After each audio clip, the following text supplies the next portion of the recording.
Hey, Ken. Hey, Brian. How are you? Sean, Good to see everybody. good to see you. Wow, how are you? I'm doing really well. Awesome. I'm glad you're joining us. It's good to be here.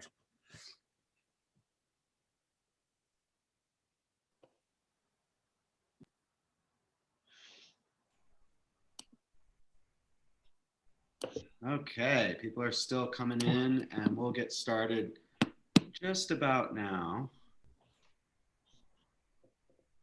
All righty. Well, I'm really excited for you all to take some time out and join us today. I am here with Steve Taylor, who teaches preschool, and Samara West, who teaches pre-K. Karina Flores is supposed to join this call. She teaches Spanish at Giddens, and I'm just wondering, because of the weather, if she's having some internet difficulty, but hopefully she'll hop on the call at some point. And if not, we'll figure out a way to kind of put her program in front of you all at some point. But anyway, really excited to be here. Our early childhood program is the history of Giddens School. It's the heart of our school. We started, Huda Giddens founded our school back in the early 70s and founded it as a preschool. And it's always been just such a beloved part of our program. And I'm so delighted to have both Steve and Samara here. They are both veteran teachers. They've been with the Giddens community for a very long time. I'll let them fill you in on all the little details about themselves, but they're both just terrific human beings and amazing, talented teachers. So I'm really excited to be able to put them in front of you all and to share the great work they do. Just a quick little bit about, of housekeeping before we begin. I know that on the applications, it indicates that there's a student visit. The student visit is not going to happen this year as part of the application process for all the obvious reasons. I still want, of course, to have all of our littlest ones come and visit the school for a really fun play date. And I'm still looking for a date future out for that to happen.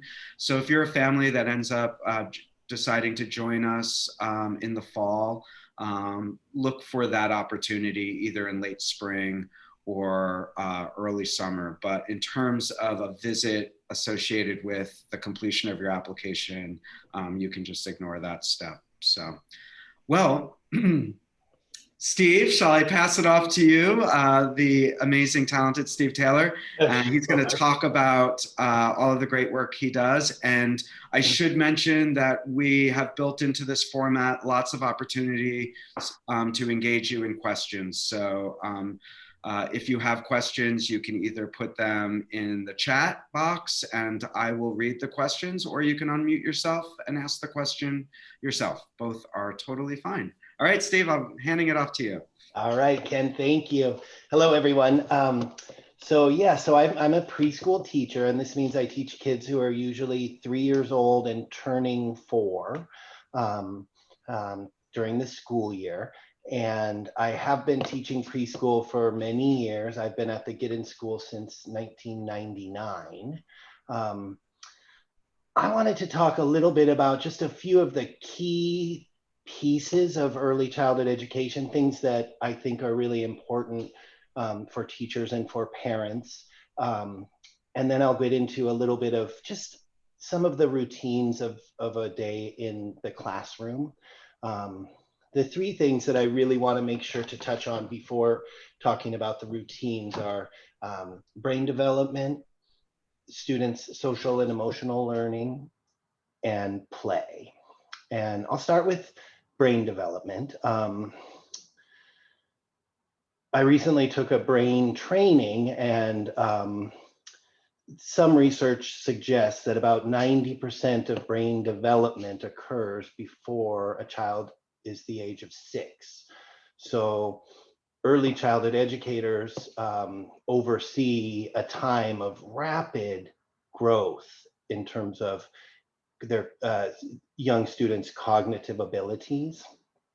In particular, I like to focus on language because I think that language learning is brain development. There are these two different types of language learning, receptive language and expressive language, and you want to see lots of growth in both of those areas. You also want to see a lot of vocabulary growth from children aged 3, 4, 5 years old. Receptive language is they're listening and understanding what they hear. And so all kinds of stories. But for those of you who have toddlers, I would say really using language whenever you can to help your child understand. And so it's sometimes when we're in a hurry, we gesture or point to where an object is that a child is looking for. But you'll help them develop their brain if you actually just tell them and describe verbally where the item might be. It's on top of the dresser in the living room downstairs, and then just add more language as needed. But there are many, many things that all of the adults can do to really help with language development and brain development at this age. The other type of language development is expressive language, and this is the child or the person talking and speaking. And we see preschoolers, and Samara in pre-K sees another level of it, but we see preschoolers using a lot of language and becoming more and more conversational, curious about words and their meaning, asking questions like why, during the readings of books, for example. So when we read a book, we do want to move through the pages and the words, but also we want to see how it's impacting the students. So giving them time to talk about the book, either during or after the book, really helps us to understand what they are thinking about what's been read to them. The other thing about the brain is that one-off type activities aren't really super productive for brain growth, but brain development really is maximized when students are given repeated opportunities to do things. And so this is why something like Play-Doh, when a child is exposed to it over and over, they can make more and more meaning from it. You can use it, really any classroom material to think about this, but rather than just giving them a one-off kind of activity, we really want to embed a lot of things in their day that they are familiar with. We want to also give them new things to be excited about, but we want to create a day where the routines are very from one day to the next. The student understands what happens from one session to another throughout the day. And they have many opportunities to go and get the materials and make meaning from them. For their social and emotional growth, and I'll just say, like, as a teacher, of a longtime teacher, there's so many different things that matter, but I really think that their emotional growth and their language development are the two that I'm focused on the most. If I see those things happening, I feel as though this student has a bright future, both as a student and also in life. We really focus on social and emotional learning. And for preschool students, for some of them, it's learning to be with others outside of your family, the curiosity that comes from learning about other people's families and other people's lives. Even right now in early February, my students have really changed a lot. At the beginning of the year, the young 3-year-olds, they all want to talk to the teacher. So maybe at a snack time, one student says something about, say, Whidbey Island, and other kids know of Whidbey Island. So they begin to want to say something too, but everyone's talking to me. And as the year goes on, they really find each other. And as they're getting closer to 4 and then past 4 years old, you see them talking to each other at snack, and the room gets a little bit noisier, but it's also really a sign of their growth in the social and emotional realm. We want them to understand each other, their own emotions and other people's emotions. We want them to make it through days and weeks in a graceful and productive way. We have a social emotional curriculum called Second Step, and I won't go into detail with it, but it's a nice introduction to school behaviors, emotions, working with others, and you can look Second Step up to see more about it, but it is a really high quality curriculum. And then play. Play is really, it really is the life force of this early childhood education. We think of opposites. So day, and the opposite is night, and big, and the opposite is little. But what's the opposite of work? And a lot of people would say play.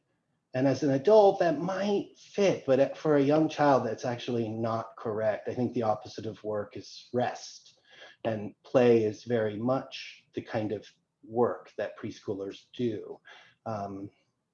Child initiated, child pursued experiences are things that they can spend a lot of time on. So if I'm doing a circle time activity, it might be 5 or 7 or 10 minutes, and that's more like instructing.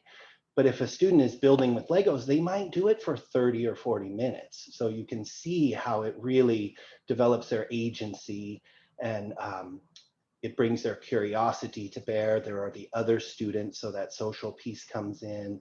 There's the self-control over of having something not work out, so their emotions are employed as they play, working with others. And so I think it's good. Another thing as a parent of a young child is to think about the role of the teacher. We're not simply an instructor.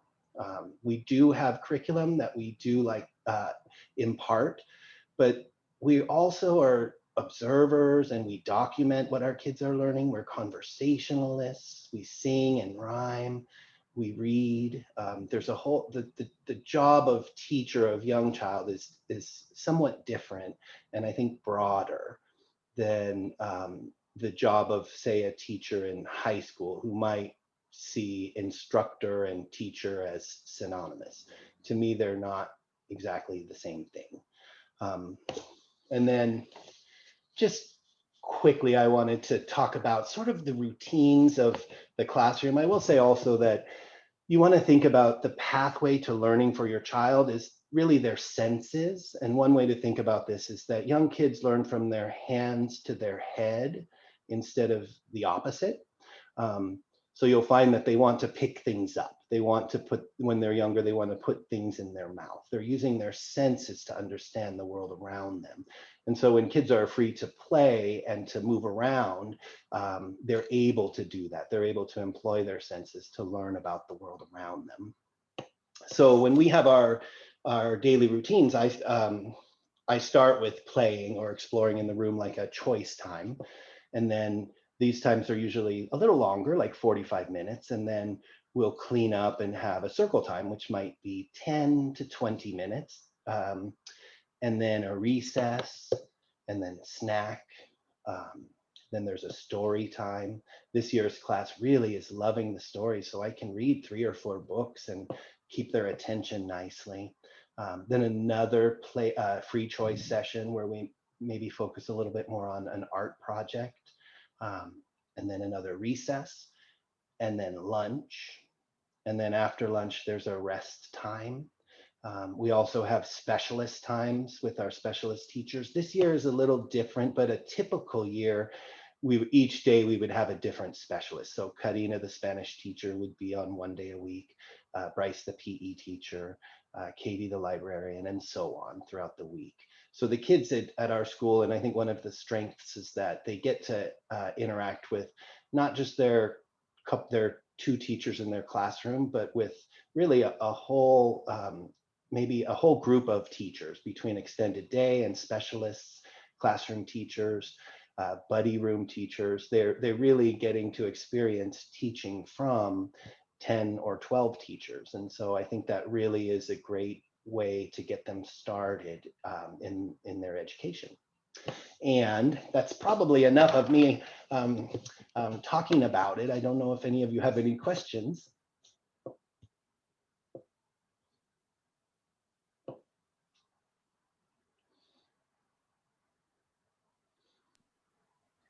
And we can always come back to questions if you're kind of mulling over what all that great stuff that Steve just talked about. So I think we'll pass it on to Samara now, who again teaches pre-K at Giddens School. And Samara, welcome. Feel free to introduce yourself and take it away. Okay, hi, I'm Samara. Can everybody hear me? It's good to see all of you guys. Thanks for the thumbs up on this call today. I'm excited that so many of you are interested in bringing your little learners to Giddens. So similarly to Steve, I've been teaching at Giddens for a very long time. I don't want to age myself, so I won't say exactly how many years, but it's been a few.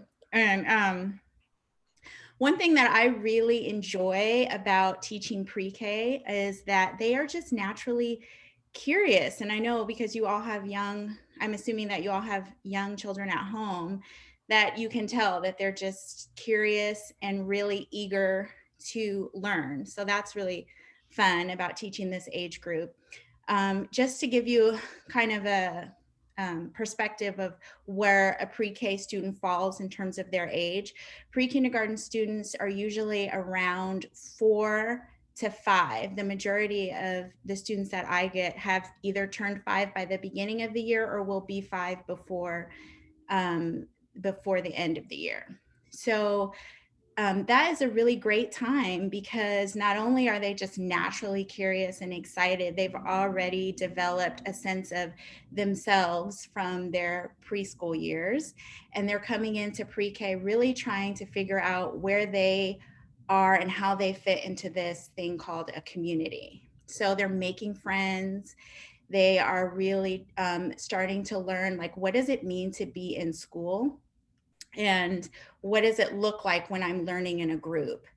So those are the big, I would say, umbrella things that we think about when we're teaching pre-K is one, getting them acclimated to their next step, which will be kindergarten. So getting ready for school, practicing for that, and then also building on just their natural curiosity, their natural desire to learn about their environment, and fusing that with, the basics, the fundamentals of academics. So that's another really great thing about pre-K age, as Steve mentioned, is that the lines between learning and play is really, it's very thin. It's pretty much the same thing. So it's exciting to teach this age group because you can turn everything into something fun, and then before you know it, they're learning math, or before you know it, they're learning about their alphabets, and so it's fun for me. It's never the same. Every class is different because you're bringing in a new group of kids with new experiences and new things that they're curious about,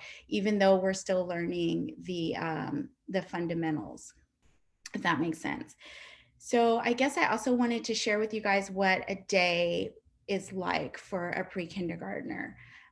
We start understanding that we keep these 2 buckets. We're thinking about play and also prepping them for school, for kindergarten and beyond.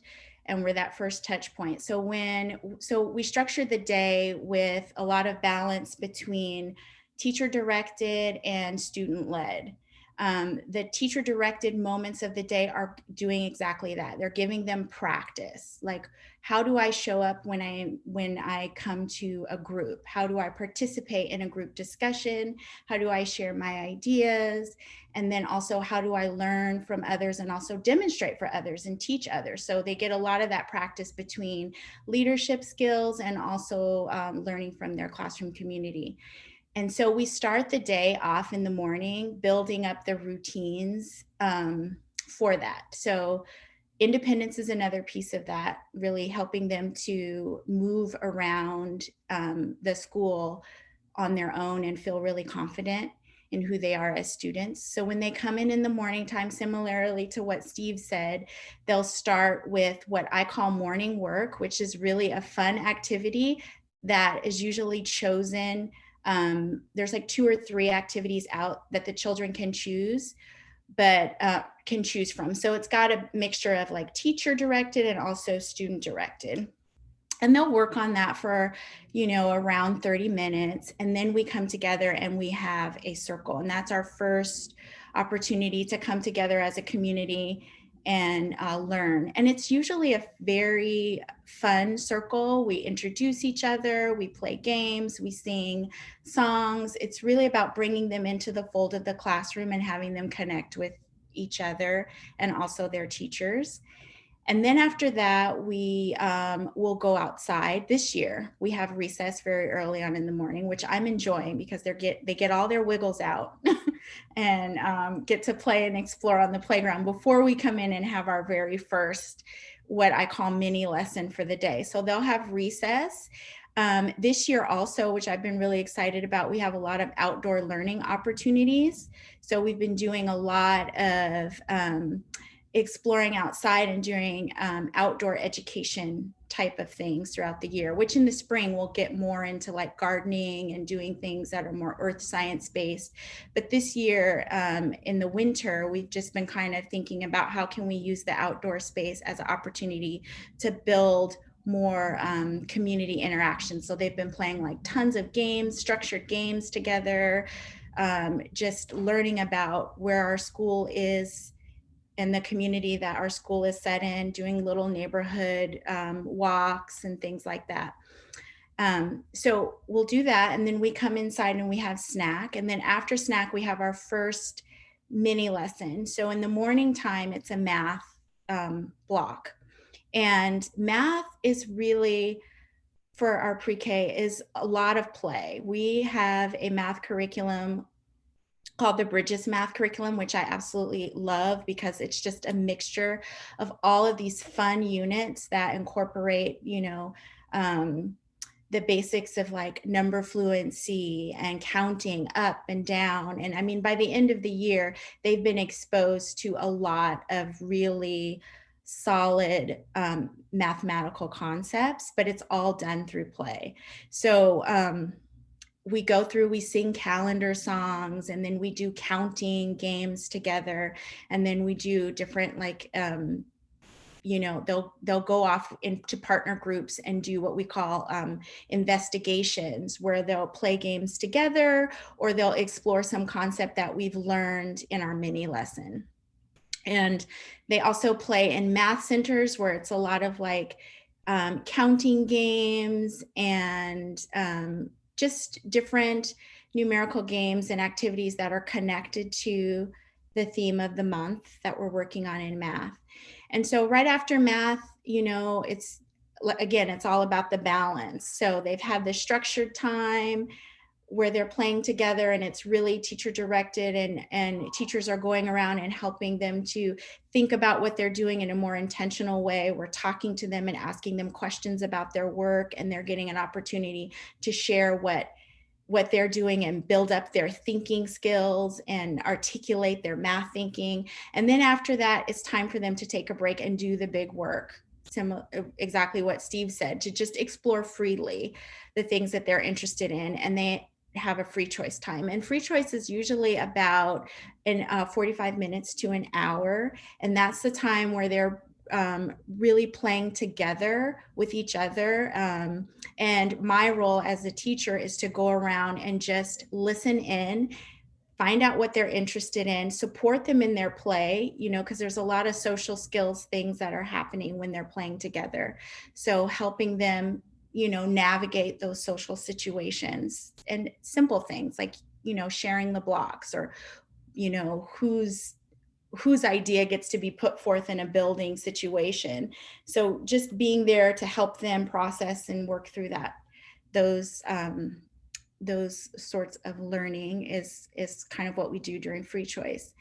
And then they have a literacy time too, and that is really fun. We're reading together. We do a lot of, this year in particular, we're doing a lot of story theater, where we'll take a story and the kids are like acting it out and pretending to be the characters. And while they're doing this, they're also practicing sequencing, retelling a story. And then we'll do a little bit of writing is also incorporated in that time. And then they have lunch and another recess. And like Steve said, they'll also have specialists throughout the day. And for this year, they're not resting, which I think is great, because the pre-Ks have so much energy throughout the day that, you know, they don't really want to rest. But so they have a quiet time, and also a time that I call mindfulness, where we're working on we do a little bit of yoga, we do deep breathing, those kinds of activities, just to get them into their body and to learn how to,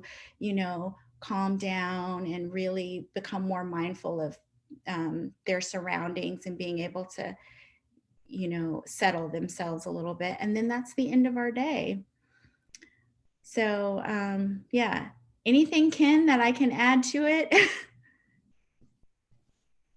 Well, that was a really great overview, and I think maybe let's see where kind of everyone's thinking is. I know it's a lot to think about as you're preparing your little ones for a school program. So why don't we field some questions, and then maybe we can kind of fill in some of the spaces as we move through that part of the conversation. Sure. So my daughter's 2.5, or our daughter's 2.5. And, you know, sort of the emotional learning and education is really what's most important with me. I know that she's bright enough. She's going to pick up whatever she needs to anywhere. So, but I'm just curious kind of how you guys, I know you have the second step program, but what methods are you guys looking to sort of like assess individually what each child needs, and then give them what they need? You know what I'm saying? I can offer an answer to that, at least a partial answer, but Samara, please feel free to jump in. It is a matter of meeting each kid where they are. And this is beyond emotions, it's for really anything we do. You get to know your kids and what makes them tick, and then what different people might need emotionally out of different situations. I have a student who's he gets sad, but he tends to he'll go and sit by his cubby. So he stepped out of the hand washing line to take off his coat, and then he wasn't in the line, he was near me. And so then when he had his coat off, he sort of stepped back towards the sink, but the student behind also stepped forward, and they bumped into each other. And he went and sort of sat by his cubby. And he's a student who might, he needs a little more time, but also I found that it was important to engage him around it, because to me, it was a littler problem, and I wanted him to be able to talk about it and give a message to the other kid, but also I wanted him to get right back on track with the work of the classroom, of being friends and so forth. So for that student, he needed a little more time, but he also needed me to engage him with it. Mm-hmm. And so we have a tool called Talk Blocks, and these are cubes, these kind of big red and green cubes. And the red ones are the feelings, and the green ones are things you might need. And on the red ones, it'll have the feelings you'd imagine. And the green, the things you might need are things like read a book, get some exercise, go for a walk, some time alone, among other things.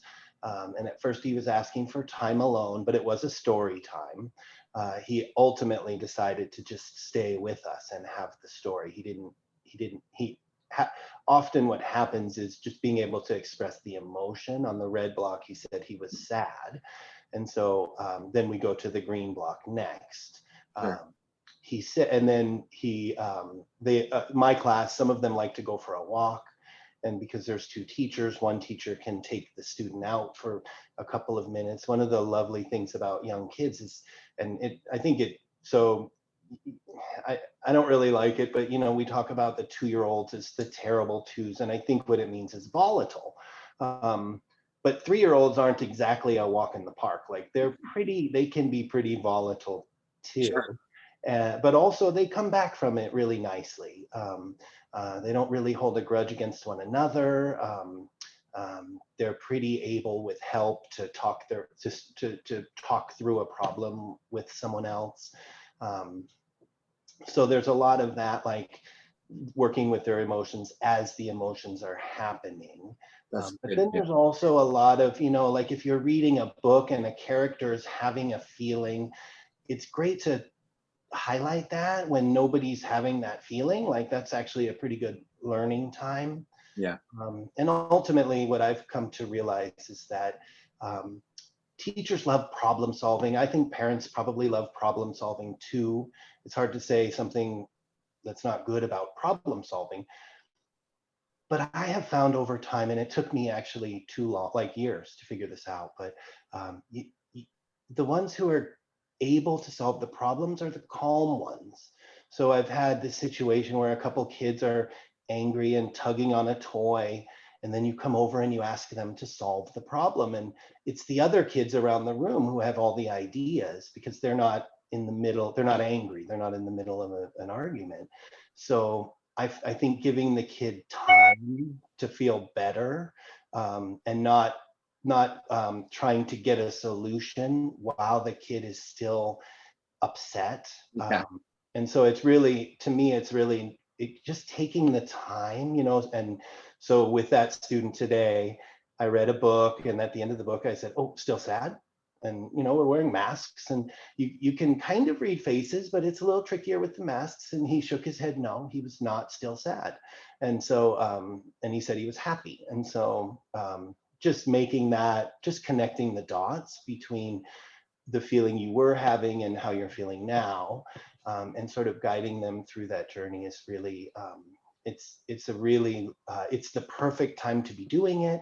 I think it's life skills as much as it is school skills. And again, I think the emotions, like a 5th grader or a 9th grader can get sidetracked because they're feeling bad about something, and maybe they're not going to perform as well on a task. And so we really hope that getting them started with an emotional intelligence and feeling like it's okay to make mistakes will pay off in the future, and they can kind of move through any uncomfortable feeling and continue to do whatever work is asked of an older kid.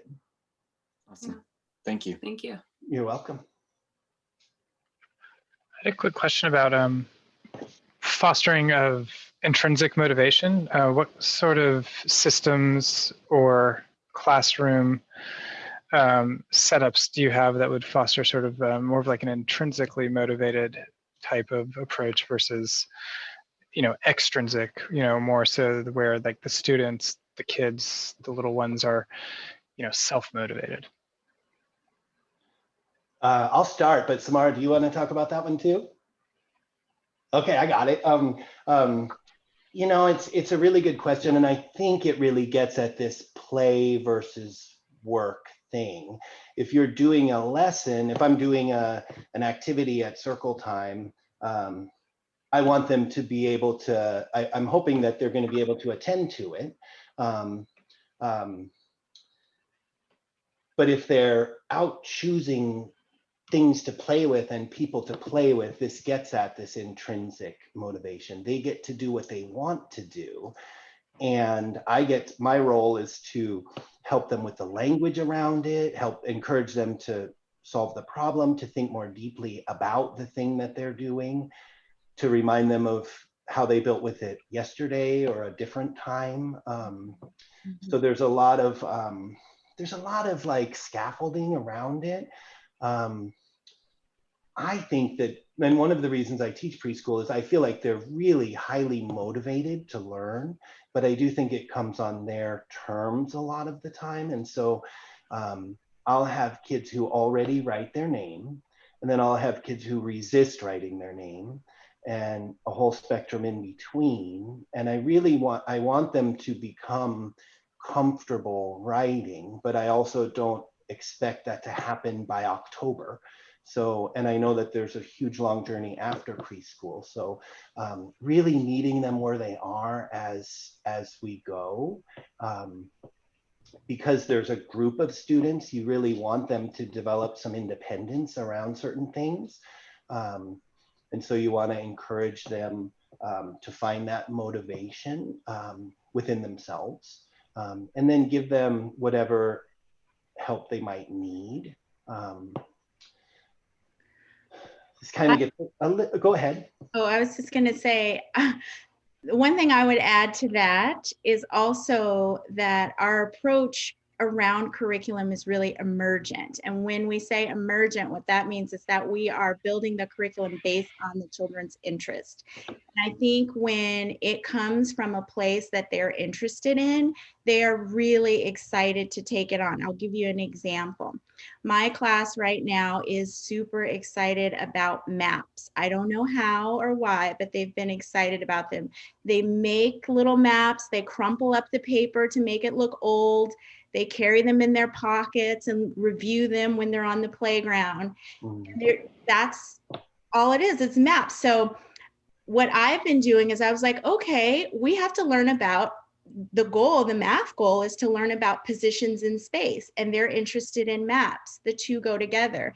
And so we build this curriculum around their interests, which has embedded in it all the skills that they need to be working on in the current moment. So maybe you guys are familiar with project-based learning or that type of language. That's really what it's about. It's about getting the kids to have not just an intellectual experience with the curriculum, but a physical, an actual, tangible experience with what they're learning. And that's what I think early childhood does really well, is we make the things that they're excited about really tangible and a full experience for them. So it's not hard to get them motivated to do things on their own when it comes from their interests. I think, and one other thing I would say, and this is really, it's a good question and there's a lot to it, but the language that teachers use is really important. And we don't have different teachers have their styles, but when it's cleanup time, I'm not really, I don't want them to clean up to make my life easy or to make my day better. Like I want them to clean because they like the toys and they want to take care of them and they want, you know, them to be somewhat organized. And so there's a lot of work around how to do that. And I don't want to spend my time chasing after kids and telling them what to do. And so there's a lot of intentionality behind it. So in my classroom, there's two songs and they're both instrumental, and they're different styles, but the first song is finishing music. So that comes on when it's getting close to cleanup time. And then right after that song, the cleaning song, which is a little bit more of a bustling song, comes on, and that one means clean. And I tell them that at the beginning, and then I'm careful not to say good job or to lavish praise on the ones who are cleaning. And I'm also careful not to give a lot of attention to the ones who are not. And I simply just narrate. I just stand there and I just say, Sophie is putting the train tracks away. We'll be able to find them tomorrow. Now Sylvie's putting the trains away too. 2 people are working with the trains. And any student who may be trying to get attention from the teacher or the adult by not doing what's asked or what's expected, you can usually bring them on board if you can kind of stick to it and really just narrate what's happening. And so I think that also really gets at this intrinsic idea, even though it's also, there is a system that I'm looking for, but I'm not trying to get them to do it for me so much. Great, thank you. You're welcome. I had a question about sort of the maps, this idea about the maps, but are you guys always looking for ways to physicalize thoughts and ideas? So does it make sense? So like, I love the idea of like, okay, we're into maps, and so we can use that and piggyback all of our thoughts about, math and direction, and we can use that as a basis to go. Is that something you guys are always looking to do? Or is that just sort of a byproduct because they were interested in maps? No, that's the approach that we take to learning at this age group, is really looking at what the children are interested in and figuring out a way to expand on their interest and help them gain the necessary experience that they need at the same time. So yeah. And I would say, like, by the time they get to me, Steve has done such great work with them that they are just excited about learning and excited about helping. And I feel like when they're in pre-K, just positioning them as a teacher, like I'll say that to my students all the time, you're experts in some things. If I have one child that's super interested in snakes, we've got a snake expert in the class. What can you tell the class about that? And when you position them as, not only does it boost their self-confidence as learners, but then they are bringing their interest to the classroom. It's another way to fold in that natural excitement and curiosity about learning. Cool, thank you. I had a question in the that was put into the chat, and it's about how long kids play outside daily. So if one or both of you want to speak to that, and then maybe just to add to that, how did we come up with that amount of time? What's the kind of thinking behind that? So this year we have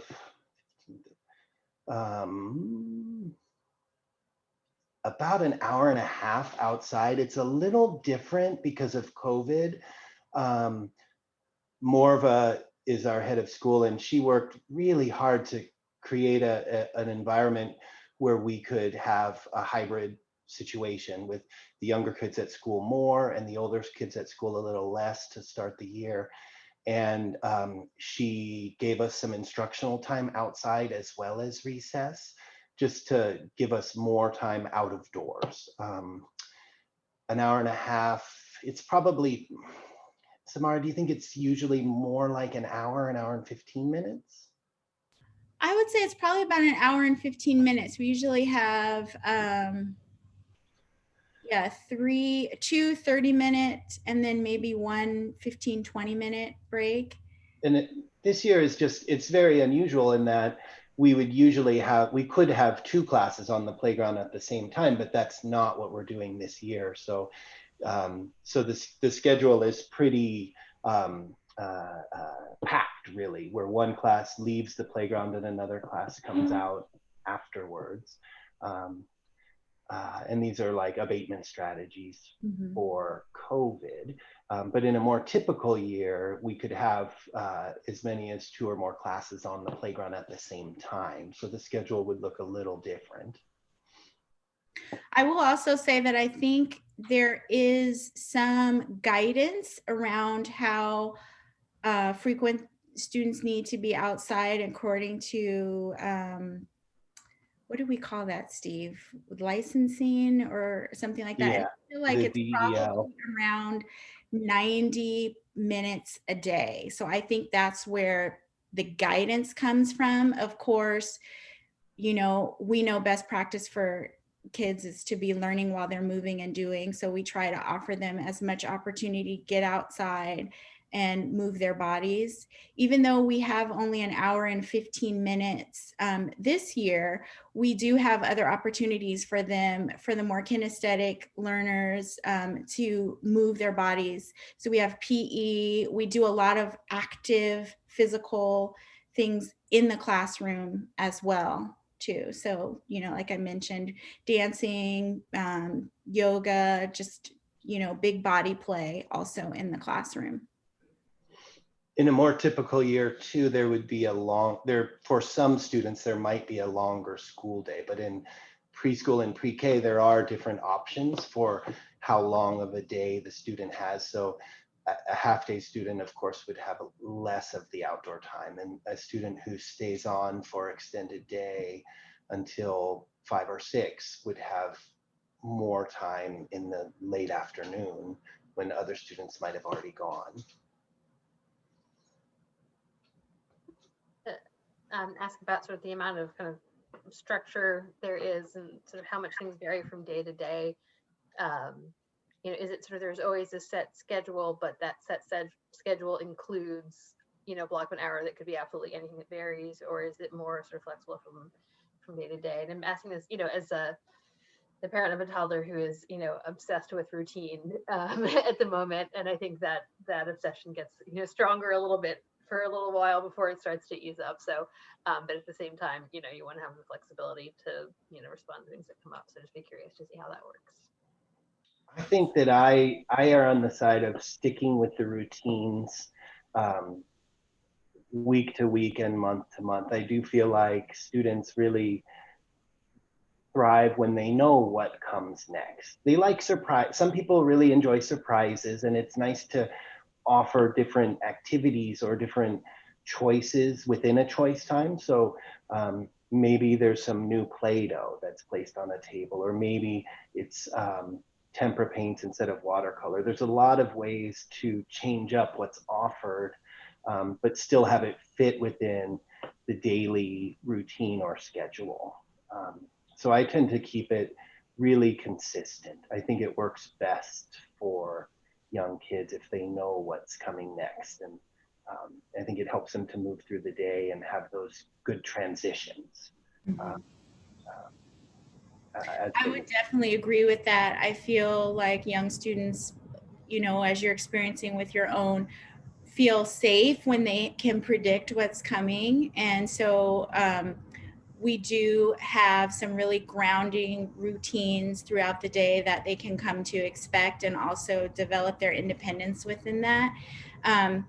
That said, there is flexibility for students who may need to, you know, move their bodies in a time when the class would typically be inside, you know, and that is part of the differentiation for students. And it's good that we have two teachers, but we're always looking at it from the perspective of meeting the child where they're at. So if a child comes in, for example, and it's recess time, but they're having a kind of day where they just want to be inside and have some one-on-one time, they can have that. They can have opportunities for that too.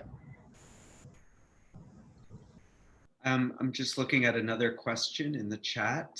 So the question is, could you share a bit about how you engage and communicate with parents in early childhood years? I can go. So we have lots of ways of communicating. First, we share out on My Get-ins, which is our school platform. We do weekly updates with that kind of give an overview of what's going on in the classroom with pictures. So that's one touch point for families. We also communicate one-on-one via email as families need it. Then 2 times a year, we have student conferences where families will meet with teachers one-on-one, and we just discuss where their child is and the progress and how they're showing up in the classroom. So that happens in the fall and then also in the spring. And then in the in-between times, you get a written communication, narrative, sort of progress report, nothing scary, which just kind of updates families on where their students are and how they're doing.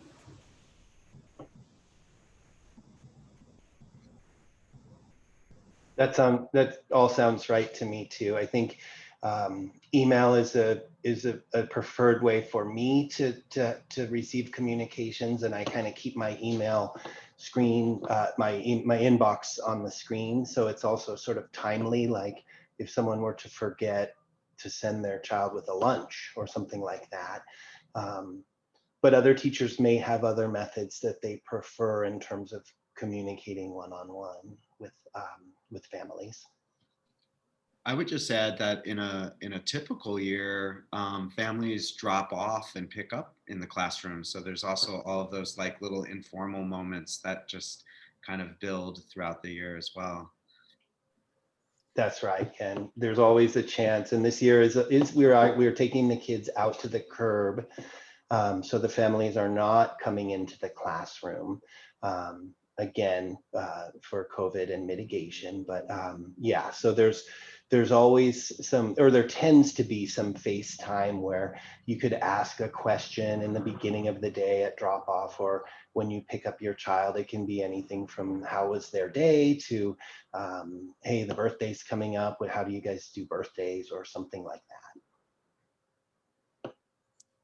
I have a quick question. Steve and Samara, both, it's good to see you, by the way. I didn't get to see your faces at first initially, and I was like, oh, it's Steve and Samara. They're awesome. Good to see you both. I got to work, I used to work at Giddens a while ago, right? Almost 10 years ago, before I even thought about having kids. So it's kind of crazy, kind of in full circle to see you both and to have this conversation. But I'm curious how much interaction there is across grades at Giddens. I know it's obviously a different time right now with COVID, but I mean, in a typical year, how much, cross-grade interaction is there, and how do you facilitate that and all those good things? This really, the sky is the limit, and each class has a buddy class, usually preschool with maybe a second or third, or second and third grade class. Kindergartners tend to be with fourth and fifth graders. So there's usually an older buddy who works from every couple weeks at least with their younger buddy. So that's like a relationship with an older kid. And they can do activities together, and we can go to whichever classroom. And then there's a lot of really just great opportunities on the playground where teachers are out there together watching their classes working together.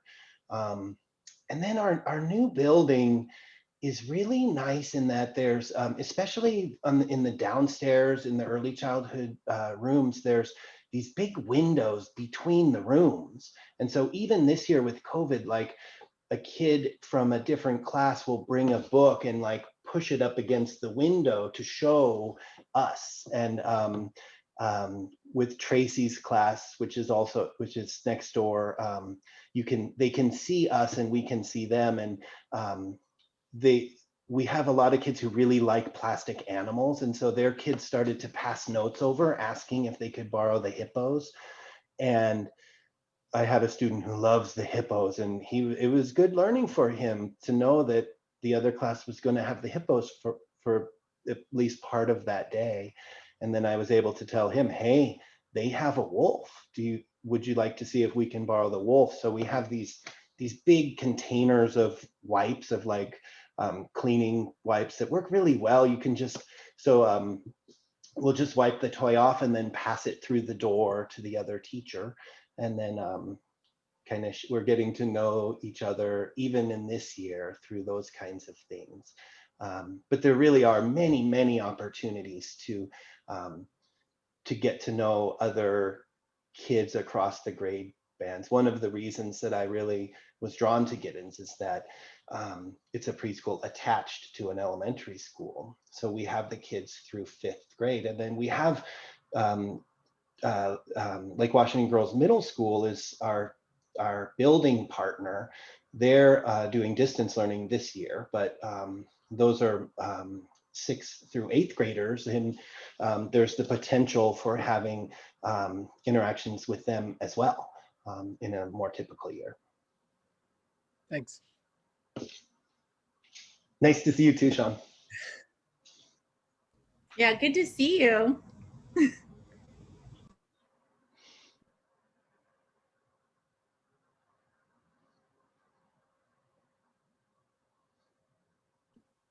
I know we only have a couple of minutes left, but is there any last question that someone would like to ask? We'd be happy to close out with another question. I'm just thanking you. I'm a looky-loo. I joined late because I was working, but thanks all for hosting. No worries. And I'm recording this, so it will be available to everyone. So. Oh, great. Commemorated as a looky-loo for life. Mhm.